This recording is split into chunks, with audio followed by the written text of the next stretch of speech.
Questão 33. Um tubo de pitô, ilustrado na figura abaixo, é instalado em uma tubulação de ferro fundido de 20 cm de diâmetro interno cujo escoamento é turbulento. Assumindo-se que a velocidade média, v, seja 49 por 60 da velocidade máxima no escoamento, verifica-se que a vazão aproximada, em litros por segundo, é de: letra A, 25 π, B, 35 π, C, 41 π, D, 50 π, ou E, 61 π. Solução. Escrevemos o valor da gravidade, transformando de centímetro para metro. Aplicando a equação de Bernoulli para os pontos 1 e 2, onde P1 e P2 é a pressão no ponto 1 e no ponto 2, respectivamente. ρ é a massa específica do fluido em escoamento. V1 e V2 é a velocidade no ponto 1 e no ponto 2, respectivamente. Γ é o peso específico do fluido em escoamento.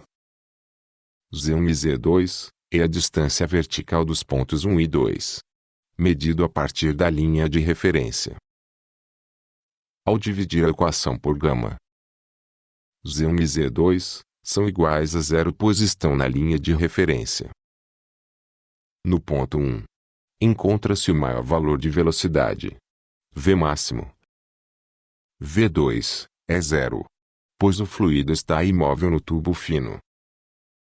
Após as substituições, isolando a velocidade máxima, chamamos de ΔP12 a diferença de pressão entre o ponto 1 e o ponto 2. Para encontrar a diferença de pressão entre o ponto 1 e o ponto 2, vamos avaliar o líquido que está imóvel dentro do tubo fino. Pressão no ponto A é igual à pressão no ponto 1 mais a pressão da coluna de fluido entre a linha de referência e o ponto A, uma coluna de tamanho ZA.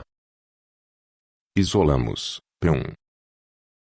Pressão no ponto B é igual à pressão no ponto 2 mais a pressão da coluna de fluido entre a linha de referência e o ponto B, uma coluna de tamanho ZB.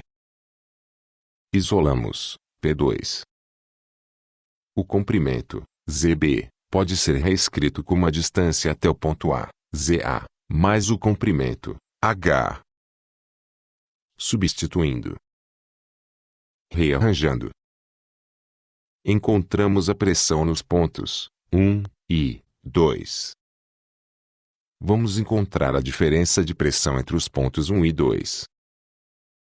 Substituindo, resolvendo, chamaremos de ΔPAB a diferença de pressão entre os pontos A e B. Calculando ΔPAB, substituindo, temos a diferença de pressão entre os pontos 1 e 2. Velocidade máxima. Substituindo ΔP12. Substituindo os valores numéricos, encontramos a velocidade máxima. Agora podemos encontrar a vazão em volume, onde A é a área transversal interna do tubo, V e a velocidade média. Reescrevendo, substituindo os valores conhecidos, encontramos a vazão em metro cúbico por segundo, colocando em litros por segundo. Assim, temos como gabarito a letra C.